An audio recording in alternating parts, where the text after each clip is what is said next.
আজকে আমার বক্তব্যের প্রারম্ভে একজন উপাসক তিনি বংশের পরিচয় মর্যাদা তুলে ধরেছেন। আমি 3টে গাথা ভাষণ করেছি, তার মধ্যে একটি গাথা হচ্ছে সুবর্ণতা সুস্বরতা সুসন্তনা সুরূপতা আধিপত্য পরিবার সভ্যমে তেনা লভ্যতি। মানুষের যে বংশমর্যাদা, আধিপত্য, সুন্দর বর্ণ, সুন্দর দেহ, সুন্দর কণ্ঠ এবং পারিবারিক আধিপত্যতা লাভ করা, সভ্যমে তেনা লভ্যতি, সমগ্র কিছু লাভের ক্ষেত্রে তাদেরকে অতীত জন্মের দানশীল ভাবনা, এই পুণ্য পারামিতার প্রয়োজন রয়েছে। যদি অতীত জন্মের পুণ্য পারামিতা না থাকে তাহলে সে মানুষের পক্ষে ভালো বংশ গৌরবে জন্মগ্রহণ করা সম্ভব নয়। আমি প্রায় সময় ইতিমধ্যে অনেক দেশনায় সে কথাটা বলেছি যে আপনি যদি ভালো পরিবারে জন্মগ্রহণ করতে না পারেন, বংশ মর্যাদা যদি না থাকে, তাহলে আপনি নিজেই সমৃদ্ধ হলেও অনেক ক্ষেত্রে আপনি হেয় প্রতিপন্ন হবেন। আপনি ভালো, আপনার জীবন দর্শন ভালো, কিন্তু আপনি যদি ভালো পিতামাতা লাভ না করেন, অনেক সময় তাদের কারণেও আপনি কি হবেন? নিন্দিত হবেন। যেমন একজন মানুষ, একজন ব্যক্তি, তিনি লেখাপড়া, শিক্ষা দীক্ষায়, দানে ধর্মে, সমাজে প্রতিষ্ঠিত, কিন্তু তার পিতা একজন ডাকাত ছিল। সে যতই ভালো মানুষ হোক, কিন্তু তার পিতৃ পরিচয়ের কারণে সে অনেক সময় নিন্দিত হয়, বলে তিনি ডাকাতের পুত্র। তাইলে তার মধ্যে পারিবারিক আধিপত্যতা লাভ করতে সে পারল না। সে খুব ভালো, কিন্তু তার মা খারাপ বা দুঃশীল। তখন বলবে যে সে ভালো হলে কি হবে, তার মা তো দুঃশীল। তার পিতা মদ্যপান করে, মদতি।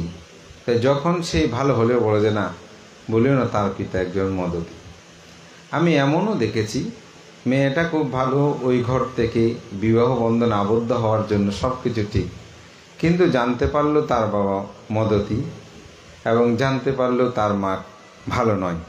তখন কিন্তু মেয়েটা ভালো হলেও সে ভালো পাত্রের সাথে তার বিবাহ বন্ধন আবদ্ধ হয়নি। এজন্য বৌদ্ধ ধর্ম দর্শনে বলা হচ্ছে একজন মানুষের জীবনে 3টি বিষয়ের প্রয়োজন।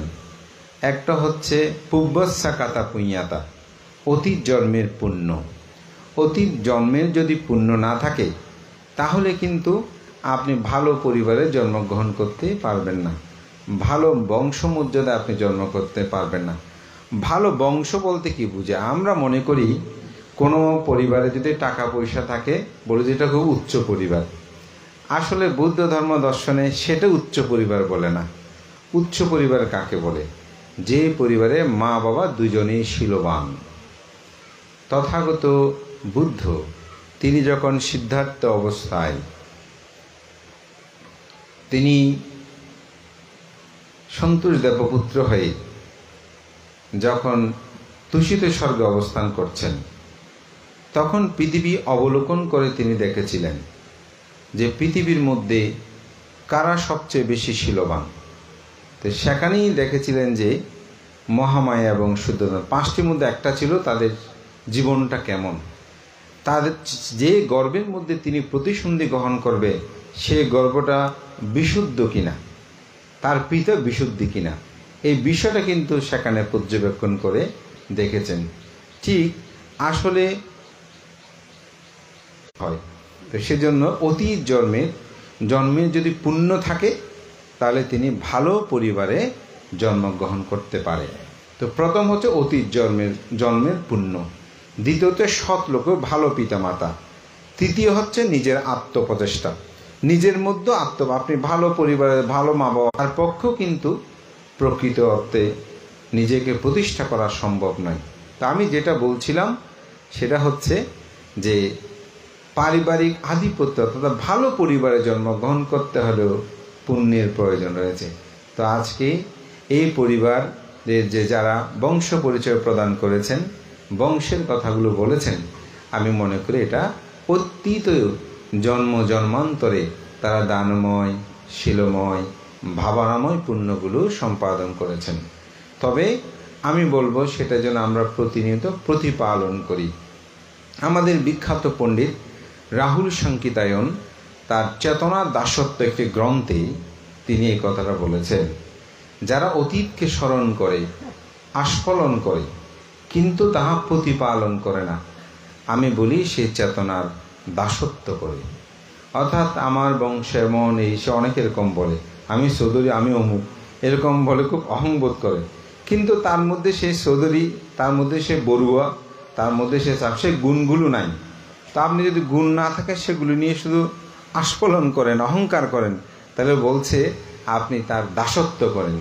কিন্তু এগুলোর যারা প্রতিপালন করে, সেগুলোকে যারা ধারণ করে, যথাযথভাবে সে বংশমর্যাদাকে রক্ষা করে, ওদের তারাই প্রকৃতভাবে বংশের চেতনাটাকে কি করে লালন করে পালন করে। সেজন্য আমাদের উচিত, আমি যে বংশে জন্মগ্রহণ করি সে বংশ থেকে যেন আমি চ্যুত না হই। আমরা বড়ুয়া হয়ে বড়ুয়া ঘরের মধ্যে আমরা জন্মগ্রহণ করেছি, আমাদের একটা ধর্ম আছে, আমাদের কিছু নিয়ম নীতি আছে, এগুলোকে অনেকে উপেক্ষা করে চলে। এখন অনেকে দেখা যাচ্ছে তারা বিপদগামী হচ্ছেন, তারা অনেকে ধর্মান্তরিত হয়ে যাচ্ছেন। তাহলে তো আপনি বংশের গৌরব রক্ষা করলেন না, বংশের মর্যাদা আপনি রক্ষা করলেন না। আপনাকে সেগুলো যথাযথভাবে রক্ষণাবেক্ষণ কিন্তু করতে হবে। যদি সেটা না করেন তাহলে আপনার চেতনা দাসত্ব হবে, সেটা প্রতিপালন হবে না। সেই সম্পদ লাভ করার জন্য, এই সম্পদটি লাভ করার জন্য আসলে আপনাকে অবশ্যই পুণ্যকর্মাদি সম্পাদন করতে হবে। এটা মানুষের জীবনে খুব বেশি প্রয়োজন। সেজন্য আমরা পুণ্যদানের সময় পালিতে আপনারা প্রতিদিন একটি কথা বলেন, ইমেনা পুঁয়াকাম মেনা মা মে ভালা সমাগাম সাতাং সমাগাম হতো ইয়াবা নির্ভানা পাতিয়া। এটার বাংলাটা কি? এই পুণ্যের প্রভাবে আমার সাথে যেমন অসৎ লোকের, মূর্খ লোকের দেখা সাক্ষাৎ না হোক, যতদিন আমি নির্বাণ সাক্ষাৎ করতে না পারি। যতদিন নির্বাণ সাক্ষাৎ না হবে ততদিন যেন আমার সাথে মূর্খের দেখা সাক্ষাৎ না হয়। কারণ মূর্খের সাথে যদি আপনার দেখা হয় তাহলে আপনার জীবনে কোনো কাজ আপনি করতে পারবেন না। যেমন আপনারা যারা আজকে এখানে এসেছেন, আসার আগে যদি কোনো অধর্মবাদীর সাথে দেখা হতো, সে বলতো যে না এখন যাওয়ার দরকার নেই, বান তারা সব করে চলে যাক, খাবার আছে দুইটা খেতে যাব। অসতের সাথে চলাতে আপনি আর আসতে পারলেন না। একটা ভালো জায়গায় যাবো, অমুক জায়গায় ধর্ম দেশনা হবে, চলেন ওখানে যাই। তখন সে বলে যায় এত ধর্ম কথা আর কি, এগুলো অনেক শুনেছি, প্রত্যেক দিন বলতে চাই, এত দরকার নেই। দেখবেন তার সাথে আরেক জায়গায় আপনি তাস খেলতেছেন বা বসে আছেন গল্প করতেছেন, একজন বলতে চলো ওখানে বানতে দেশনা করবে, অনেক বড় অনুষ্ঠান হবে, আয়োজনও চলো, বলতেন আরেকটু কেন, আমার খেলার দরকার না, খেলতে প্রত্যেক দিন পারবো, আসো চলো। ওই সতের সাথে দেখা হওয়াতে আপনি কি করেছেন, চলে এসেছেন। এই জন্য সৎ লোকের সংস্রবটা দরকার। অতীত পুণ্য, আপনি ভালো বংশে জন্মগ্রহণ করেছেন, পুণ্য পারামি আছে। দ্বিতীয়ত হচ্ছে আপনার সৎ লোকের সংস্রব লাগবে। তৃতীয় হচ্ছে আত্মপ্রচেষ্টাটাই হচ্ছে আপনার মধ্যে যেন শীল, সমাধি, প্রজ্ঞার আচরণ হয়, চর্চা হয়, তখন সেই প্রকৃত বংশ গৌরব লাভ করতে পারে। তো ধর্মপ্রাণ প্রিয় উপাসক উপাসিকাবিন্দু, আজকে এই বংশ মর্যাদা সম্পূর্ণ এই পরিবারেরই আমাদের প্রয়াত শ্রদ্ধাবান উপাসক পরাংশু বড়ুয়ার আজকে তৃতীয় মৃত্যুবার্ষিকী উপলক্ষে এই আয়োজন করেছেন তাদের পরিবার। তা আমি সেজন্য একটি গাথা, দ্বিতীয় আমার যে গাথাটা ছিল যে সুখ মাত্থায়াতা লোকে আতপেত্থায়াতা সুখা সুখ সামায়াতা লোকে আতা ব্রহ্মায়াতা সুখা। বুদ্ধ বলেন জগতে মাতৃভক্তি সুখকর, পিতৃভক্তি সুখকর, সাধু সৎপুরুষ ভক্তি সুখকর। পিতামাতা আমাদের পরম হিতৈষী কল্যাণ মিত্র। আজকে আপনারা যেমন পিতৃপূজাকে উপলক্ষ করে আয়োজন করেছেন, এটি ভগবান তথাগত বুদ্ধ অঙ্গুত্র নিকায়ের শান্তবর্গ সূত্রে, শান্ত সূত্রের মধ্যে বুদ্ধ, শান্ত চিত্ত সূত্রের মধ্যে বুদ্ধ এই বিষয়ে খুব সুন্দর একটি উদাহরণ দিয়েছেন। হে ভিক্ষুগণ, কোনো সন্তান যদি তার পিতাকে ডান হাত কাঁধে নিয়ে, মাথাকে বাম কাঁধে নিয়ে সমগ্র জম্বুদ্বীপ পরিভ্রমণ করায়, কাঁধের মধ্যে রেখে খাওয়া দাওয়া করায়, মলমূত্র পরিত্যাগ করায়, একদিন দুদিন নয়, শতবর্ষব্যাপী।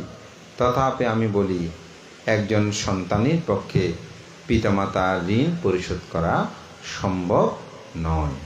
তো সুতরাং এতেই বোঝা যায় পিতামাতা আমাদের কেমন পরম হিতৈষী কল্যাণ মিত্র। এই আমাদের আধুনিক বিজ্ঞান প্রযুক্তির যুগে আমাদের বেশিরভাগ ছেলে মেয়ে তারা স্বর্গ নরক এগুলো বিশ্বাস করতে চায় না।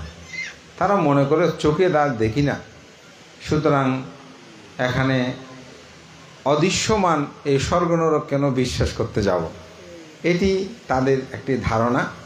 অনেক সময় আমাদেরকে অনেকে সাহসে প্রকাশ করে, আবার অনেকেই হয়তো ধর্মহীন মনে করবে বিদায় মনে করে আবার অনেকে ব্যক্ত করে না। কিন্তু তাদের বেশিরভাগের চিন্তা চেতনায় যেটা তারা পোষণ করে সেটা হচ্ছে তারা ধর্মটাকে বিশ্বাস করতে চায় না। তা আমি এটা বলতে চাই, যারা এরকম স্বর্গ নরকগুলো বিশ্বাস করতে চায় না, আমরা তাদেরকে জোর করে স্বর্গ নরকের বিশ্বাসের জন্য আমি বলবো না।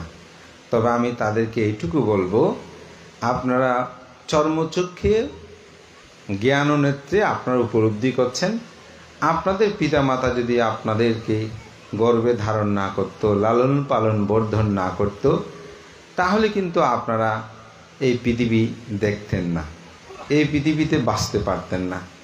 কারণ পৃথিবীতে অন্যান্য প্রাণীগুলো জন্মগ্রহণ করার পর অন্যের সহায়তা ছাড়াও অনেক প্রাণী পৃথিবীতে বেঁচে থাকতে পারে, কিন্তু পৃথিবীতে একমাত্র এমন যে প্রাণী সর্বশ্রেষ্ঠ বলছে মানুষ, সে মানুষ কিন্তু জন্মগ্রহণের পর অন্যের সাহায্য ছাড়া বাঁচতে পারবে না, অন্যের সাহায্য লাগবে। অথচ এই মানুষটাই অহংকার করে বলে আমি কারো কোনো দাঁত ধারি না, এরকম করে আমরা অহংকার করে বলি আমি কারো কোনো ধারি না। কিন্তু পৃথিবীতে মানুষ জন্মগ্রহণ থেকে মৃত্যু পর্যন্ত প্রতিটি ক্ষেত্রেই মানুষকে অন্যের ধারতে হয়। এই যে আমরা রাস্তা দিয়ে আসলাম, এই রাস্তাগুলো তো আমার নয়, এগুলো শুধু বাংলাদেশের নয়, বিশ্বের বহু মানুষের দানে এই অর্থভান্তে। কেন? যখন ইউনেস্কো থেকে অথবা জাতিসংঘ থেকে বিভিন্ন প্রজেক্টগুলো আমাদেরকে বিশ্বব্যাংক থেকে এগুলো সাহায্য করে, অনেক সময় ঋণ দিয়ে, অনেক সময় সহযোগিতা করে, এখানে কিন্তু সমগ্র বিশ্বের অর্থগুলো সন্নিহিত রয়েছে, সেখান থেকে দিচ্ছি। তাহলে আমি বলছি কি, আমি কারো কোনো ধার ধারি না, কিন্তু আমি পা দিতেই অন্যের উপর আমাকে দিতে হয়। শুধু তা নয়, আমরা যে অক্সিজেন গ্রহণ করছি, কার্বন ডাইঅক্সাইড ত্যাগ করছি না, তাহলে অক্সিজেনটা কোথায় থেকে পাই? গাছ থেকে। তাহলে পরের উপর আমরা নির্ভরশীল কি নয়? অবশ্যই। এবং এটা যদি থেমে যায়, আমরা সাথে সাথে মৃত্যুবরণ করব। তো সুতরাং আমরা অনেকেই বলি আমি কোনোদিন কারো কাছ থেকে কিছু নিই নাই। এই নিই নাই কথাটা বলতেছে, তখনও তিনি গাছ থেকে অক্সিজেন গ্রহণ করতেছে। অর্থাৎ দেওয়া নেওয়া, দান দেওয়া, গ্রহণ করা, এটি মানবের জন্ম। যখন থেকে আমরা মাতৃগর্ভে প্রতিসন্ধি গ্রহণ করেছি, তখন থেকে আমাদের দেওয়া নেওয়াটা কী হয়েছে? শুরু হয়েছে। অর্থাৎ অপরের উপর আমাদের নির্ভরশীলতা আছে। তো সুতরাং আমি যদি স্বর্গনরক বিশ্বাস করতে নাও চাই যারা, আমি তাদেরকে বলবো, তারা মা বাবা থেকে যে ঋণ গ্রহণ করেছে এটা তো অস্বীকার করতে পারবে না। সুতরাং আমি তাদেরকে বলবো যেন মা বাবা জীবিত থাকতে তাদেরকে লালন পালন বর্ধন সেবা যত্ন করে, বয়োবৃদ্ধ হলে যেন তাদের সেবা যত্নের ত্রুটি না হয়, তাদের যেন আমরা অসম্মান করে, অশ্রদ্ধা করে কোনোরূপ কথাবার্তা না বলি, অগৌরব প্রদর্শন না করি। বুদ্ধ এটি সুস্পষ্ট বলেছেন, হে ভিক্ষুগণ, কোনো সন্তান যদি তার পিতা মাতাকে চোখ রাঙিয়েও কথা বলে, আমি বলি তার জন্য নরকের দ্বার খুলে যায়। সুতরাং পিতামাতাকে কখনো কষ্ট দিয়ে কথা বলবেন না। জীবিত থাকতে তাদেরকে যথাসাধ্য অনুসারে সেবা যত্ন করবেন। মৃত্যুর পরেও আজকে পরাংশবাবুর উদ্দেশ্যে আপনাদের যে আয়োজন বা পিতৃপূজা, জ্ঞাতি পূজা, এগুলো যেন বিদ্যমান থাকে, কারণ তাতে আমাদের প্রজন্মদের মধ্যে এই শিক্ষাগুলো তারা লাভ করতে পারবে।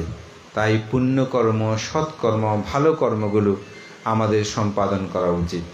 আমি সেজন্যই এই কথাটা বলি, যদি আপনি সৎ কাজ করেন, ভালো কাজ করেন, আপনি ইহজীবনেই নন্দিত হবেন, পরজীবনেই আপনি নন্দিত হবেন।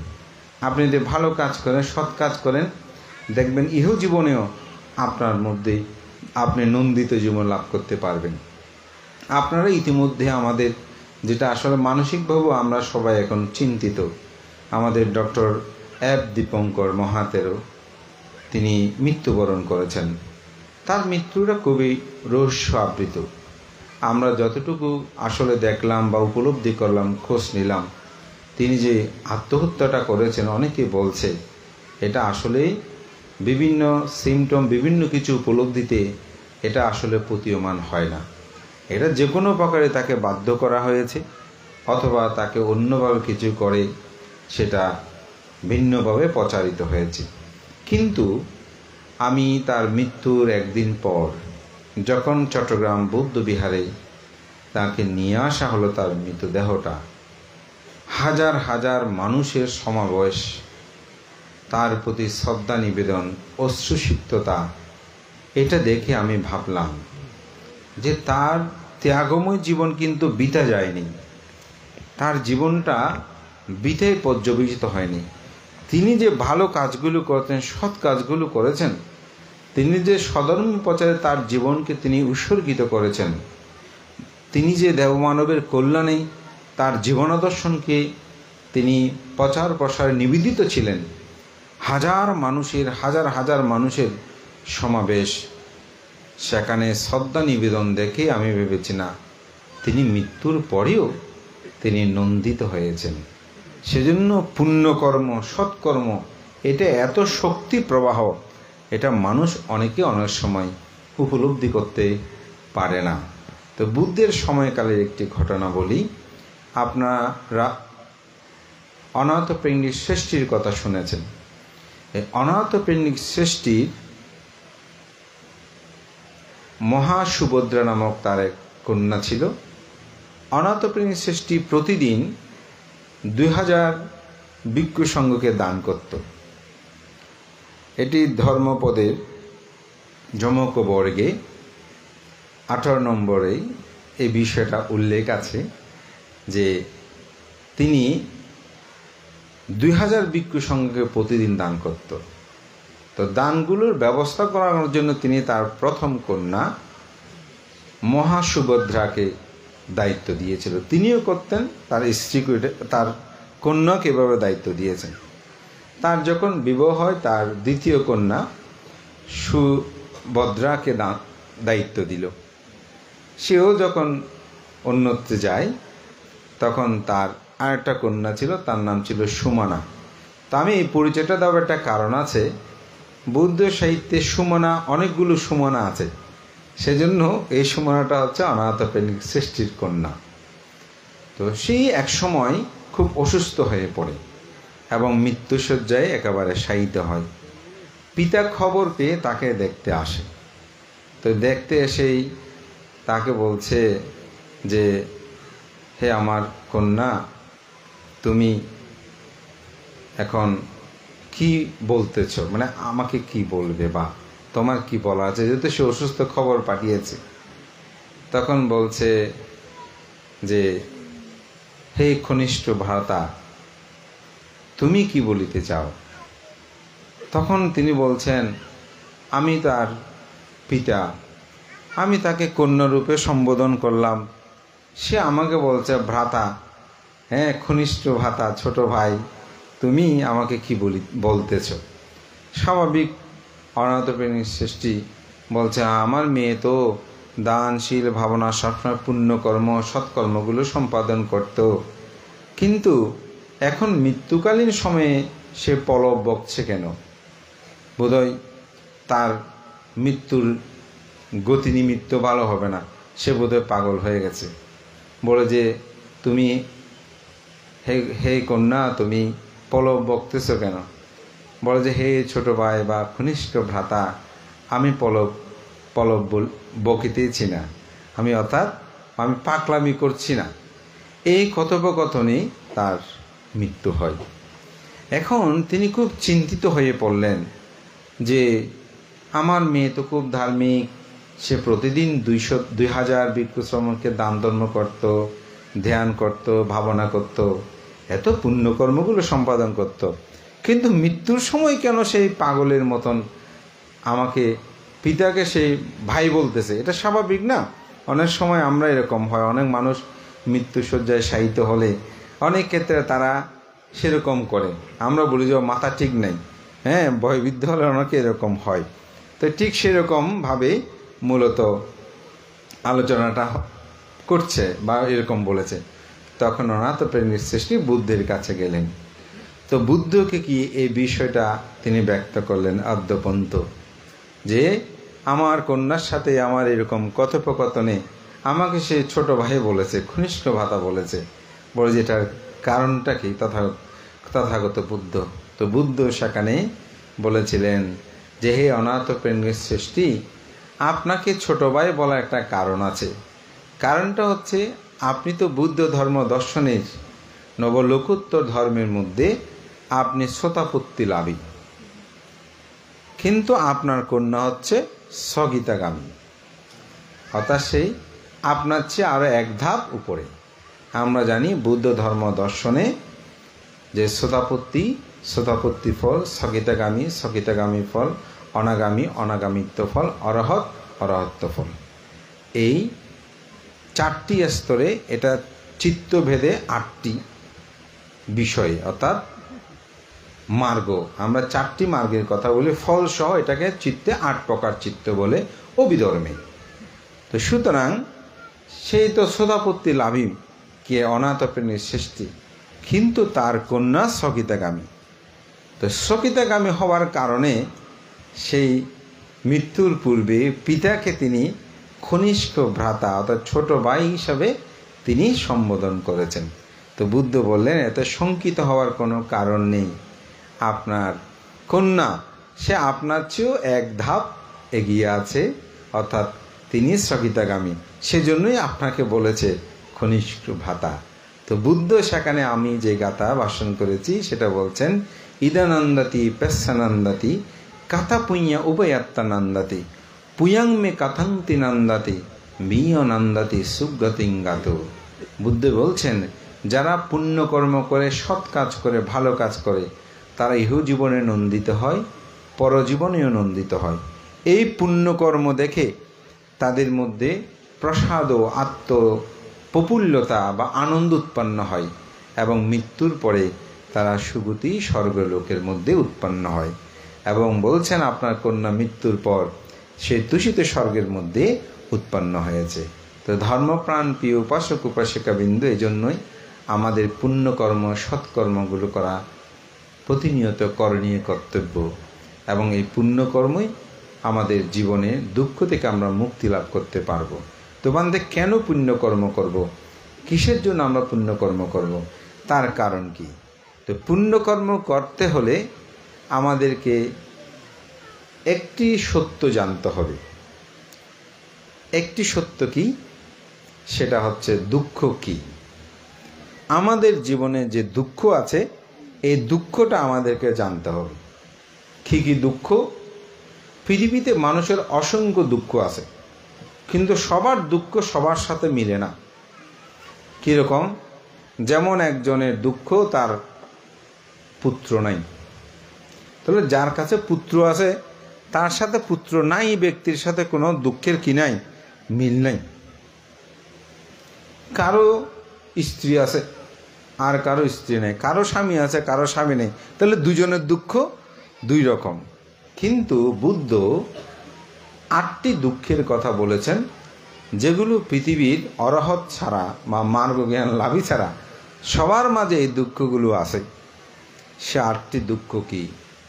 জন্ম দুঃখ, জরা দুঃখ, ব্যাধি দুঃখ, মরণ দুঃখ, অপ্রিয় সংযোগ দুঃখ, প্রিয় বিয়োগ দুঃখ, স্ফীত বস্তু অলাভ দুঃখতা যাহা চায় তাহা না পাওয়া দুঃখ, সংক্ষেপে পঞ্চ উপাদান স্কন্দ দুঃখ।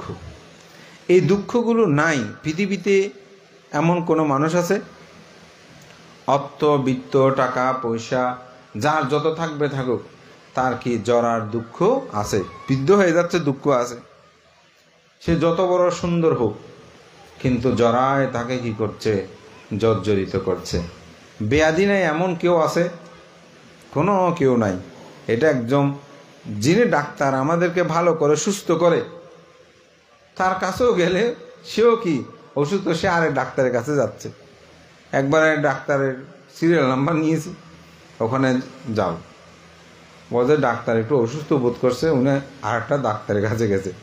তো একটু হাসি আসলো এই অর্থে, হ্যাঁ তিনি ডাক্তার আমাদের সবাইকে ভালো করছে, কিন্তু এখন ওনাকেও আরেকজনের কাছে যেতে হচ্ছে। অর্থাৎ পৃথিবীতে ব্যাধি দুঃখ এটি সবার কাছে আছে, সবার কাছে সেটা বিদ্যমান। মরণ দুঃখ এটা আছে। তো এই দুঃখ সত্যটাকে যখন উপলব্ধি করবেন, এই দুঃখের কারণ কি? অবিদ্যা, তৃষ্ণা। ধর্মচক্র প্রবর্তন সূত্রে বলছে কামাতংহা ভাবতংহা বিভাবতংহা। কামতৃষ্ণা, ভবতৃষ্ণা, বিভবতৃষ্ণা। এই তৃষ্ণা হচ্ছে আমাদের দুঃখের অন্যতম তিনটি কারণ, এটা উল্লেখ করেছেন। এই দ্বিতীয় সত্যটা জানতে হবে। তা আমি একটা সত্য বলছি, আসলে বুদ্ধের ধর্মটাকে যদি কেউ প্রতিপালন করতে চায়, এই প্রথম দুঃখ সত্যটা জানতে হবে, তখন তিনি দুঃখের কারণটা চিন্তা করবেন। এই দুঃখ কারণ সত্যটা আবিষ্কার, কেন আমি দুঃখ পাচ্ছি। তৃতীয় হচ্ছে দুঃখের নিরোধ, অর্থাৎ কামতৃষ্ণা, ভবতৃষ্ণা, বিভবতৃষ্ণা, এগুলো নিরোধ হলে দুঃখ নিরোধ হবে। দুঃখ নিরোধের উপায় যেটাকে বলছে আর্যাষ্টাঙ্গিক মার্গ: সম্যক দৃষ্টি, সম্যক সংকল্প, সম্যক বাক্য, সম্যক আজীব, সম্যক ব্যায়াম, সম্যক স্মৃতি, সম্যক সমাধি, যাকে বলছে সংক্ষেপে শীল, সমাধি, প্রজ্ঞা। তো আজকের যে আয়োজন, কেন আপনাদেরকে বলছি বারবার কুশল কর্ম করেন, ভালো কাজ করেন। আসলে কুশল কর্ম ভালো কাজ বলতেই এই আর্যাষ্টাঙ্গিক মার্গের বিষয়টা চলে আসে। যেমন আজকে দান ও কর্ম সম্পাদন করছেন, দানের সাথে আবার শীলের কি? অনেক ব্যক্তি বলেন পদবান্তে বুদ্ধ ধর্ম তো দানশীলের কথা বলে নেই, বলছে শীল, সমাধি, প্রজ্ঞা। অনেকে এরকম বলেন। আপনারাও বলতে পারেন আর্যাষ্টাঙ্গিক মার্গকে সংক্ষিপ্ত করলে সেখানে তো আপনারা বলতেছেন যে শীল, সমাধি, প্রজ্ঞা, দানের কথা তো নাই। আসলে শীলটাকে যখন আপনি বিশ্লেষণ করবেন, তখন সেখানে দান আসবে। যার কারণে বুদ্ধ ধর্ম দর্শনে শুধু আপনার সূত্র পিটকে নয়, অভিধর্ম পিটকেও সেখানে দানের কথা আছে। অভিধর্ম অর্থ সংগ্রহ, যেটা একেবারে শাসন। আমি ওখানে যখন দানের কথা বললাম, আমি একদিন খুব অবাক হলাম, কারণ ওখানেও প্রথমে যে কুশল চিত্ত, অকুশল চিত্ত, শোভন চিত্ত, অশোভন চিত্ত, এগুলো যখন সেখানে ব্যাখ্যা করা হয়, তাহলে কুশল কি, 10 প্রকার কুশলে কি বলছে? দান, শীল, ভাবনা, সেবা, সম্মান, পুণ্যদান, পুণ্য অনুমোদন, ধর্মশ্রবণ, ধর্মদেশনা, দৃষ্টুরিজু। তো এগুলো তো দশবিধ কুশল। তাহলে কুশল চিত্ত যখন আপনি ব্যাখ্যা করবেন, তাহলে অভিধর্ম অর্থ যেটাকে বলছে, যেখানে চিত্ত শৈতিশিকের বিষয়গুলো আলোচনা করে, তাহলে কুশল বললেই তো সেখানে আপনার দানের কথাটা চলে আসে। সুতরাং শীলের সাথে দানের একটি সুন্দর সম্পর্ক বিদ্যমান আছে। যেমন আমার এখানে ধরেন একটা সুন্দর হ্যান্ড ওয়াশ দেখতে পাচ্ছে, এইটা দেখে আপনার ইচ্ছে হচ্ছে এটা আমি চুরি করব। এখন চুরি যদি করেন আপনার কি হবে? শিলভঙ্গ হবে না?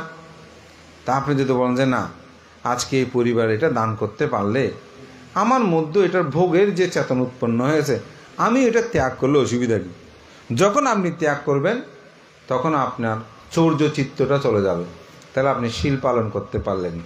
যদি এটা ত্যাগ করার মানসিকতা আপনার মধ্যে না থাকে, আপনি শীলটাকে রক্ষা করতে পারবেন না। সেজন্য আমরা অনেকেই ভুল করে বলি যে বুদ্ধ ধর্মে দানশীল বলো না, আসলে শীল, সমাধি, প্রজ্ঞা, এটা তারা উপলব্ধি করতে পারে না। জ্ঞানের সীমত মানে গভীরতা না থাকার কারণে এটা অনেক সময় তাদের উপলব্ধি হয় না। তো সেজন্য আমাদের যদি কুশল কর্ম, ভালো কাজগুলো সম্পাদনের বিষয় আসলে এরকম সঙ্গদান, অস্পৃষ্কার দান, জ্ঞাতি স্বজনকে সম্মেলনের মাধ্যমে তাদেরকে দানাদি কর্ম সম্পাদন করা, পিতামাতাকে স্মরণ করা, এসবই কুশল ধর্ম, কুশল কাজ। তো যাই হোক, আমার কথা আর দীর্ঘায়ু করব না। আমি শুধু এটুকুই বলবো, আজকে আমি 3টি বিষয়ে একটু আলোচনা করেছি। প্রথম হচ্ছে আমরা যেন আমাদের পিতামাতার আদর্শ বংশ গৌরবগুলোকে রক্ষা করে চলি, তাতে আমাদের পিতামাতাদেরকে যথার্থ সম্মান, শ্রদ্ধা, গৌরব প্রদর্শন করা হবে। দ্বিতীয়ত আমি যেটা বলবো সেটা হচ্ছে আমরা যেন পিতামাতাদেরকে জীবিত থাকতে তাদেরকে ভরণ পোষণ করি, তাদেরকে সম্মান সেবা করি, তাদেরকে যেন অবজ্ঞা অবহেলা না করি, তাদের কোনো কথাকে মূল্যহীন যেন আমরা মনে না করি, তাদের কথা শুনি, তাদের হিত সৎ উপদেশগুলো শুনে আমরা যেন সুবদ্ধ হয়ে জীবনযাপন করি। তৃতীয় যেটা বলবো সেটা হচ্ছে আমরা যেন পুণ্য কাজ, সৎ কাজগুলো যেন আমরা সব সময় কর্ম সম্পাদন করি। এই জগৎ সংসারে পুনঃ পুনঃ জন্ম, এটি বড় দুঃখ। এই দুঃখ থেকে মুক্তি লাভ করতে হলে আমাদেরকে আজকে যেমন আপনার অষ্টপরিষ্কার সঙ্গদান বিবিধ পুণ্যকর্ম সম্পাদন করছেন, সেরকম পুণ্যকর্মগুলো যেন আমরা সম্পাদন করি। মা বাবাকে সেবা করলে সেটাও কিন্তু পুণ্য। এরকম পুণ্য বিক্ষুষণ পুণ্যকর্ম সম্পাদন যেন আমরা করি এবং বুদ্ধের ধর্ম দর্শনের প্রতিপালনে আমরা যেন শীল সমেতে প্রগাঢ় আচরণ করি, এই প্রত্যয় ব্যক্ত করছি। বিশেষ করে আপনাদের বিহারের বিহারাধ্যক্ষ আমার অত্যন্ত প্রিয় ভাজন জ্যোতি দত্ত মস্তবীর মহোদয়, তিনি আমাকে বারংবার আহ্বান করেছেন। তো অনেকটা আসলে আসার মতন শারীরিক মানসিক কোনোটাই বেশি ভালো ছিল না, বিবিধ কারণ, বর্তমান প্রেক্ষাপট কেন যেন আমরা নিজেরও আসলে একটু চিন্তিত হয়ে পড়েছি বিভিন্ন কারণে। তো তবুও চিন্তা করলাম জ্যোতি দত্ত মাঝে মধ্যে আমাকে এমনি ফোন করে কুশল জিজ্ঞাসা করে, ভান্তে কেমন আছেন নাই। তো অনেকটা তার কারণেই বলা যায় আজকে এখানে উপস্থিত হয়েছি এবং হয়ে এখানকার অঞ্চলের মহান ভিক্ষু সংঘদের সাথেও দেখা হয়েছে।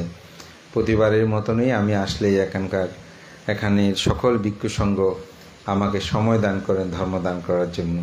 তাদের প্রতি কৃতজ্ঞতা জানিয়ে পুণ্য দান করে আপনারা সবাই ধর্মময় জীবন যাপন করুন। আমাদের প্রজন্ম যারা, তারা যেন ধর্ম থেকে চ্যুত না হয়, নিজেদের স্বধর্মকে রক্ষা করে এবং পিতামাতা বা অভিভাবক যারা আছেন আপনাদের সবাইকে বলবো আপনার সচেতন হন। সকাল সন্ধ্যা দুবেলা ছেলে মেয়েদেরকে অবশ্যই বন্দনা করাবেন, আপনারা নিজেরাও করবেন। অন্তপক্ষে পরিবারের মধ্যে পঞ্চশীলগুলো পালন করবেন, তবেই আপনারা সুখময় জীবন লাভ করতে পারবেন। বুদ্ধির ধর্ম দর্শন লাভ করার জন্য মৃত্যুর পরে চিন্তা করতে হবে না। আপনি সৎভাবে চললে ইহজীবনেও আপনি ভালোভাবে আপনার জীবনকে অতিবাহিত করতে পারবেন। সবার কাছে সেই আহ্বান জানিয়ে আমার নাতি দীর্ঘ ধর্মকথা এখানে শেষ করছি। জগতের সকল প্রাণী সুখী হোক।